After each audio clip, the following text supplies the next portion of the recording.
এক ছোট্ট গ্রামে কাশেম নামে এক দরিদ্র মানুষ থাকত। সারাদিন কাজ খুঁজেও পেত না, সংসার চলত না, কেউ তাকে সাহায্য করত না। একসময় হতাশ হয়ে কাশেম রাতে চুরি করতে শুরু করে, কিন্তু যখনই ধরা পড়ত গ্রামবাসী তাকে নির্মমভাবে মারত।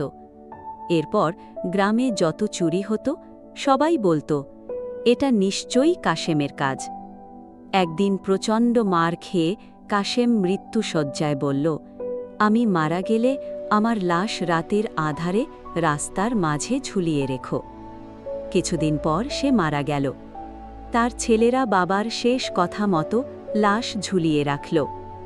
ভোরে গ্রামবাসী দেখল কাশেমের লাশ রাস্তার মাঝে ঝুলছে। সবাই ভয়ে চুপ। পুলিশ এলো, জিজ্ঞেস করল, কে মারল তাকে?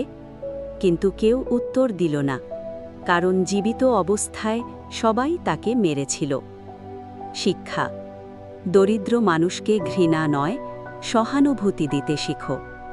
অন্যায় করলে আইন শাস্তি দিক, মানুষ নয়। সহানুভূতি আর ন্যায় বিচারই পারে সমাজকে বদলাতে।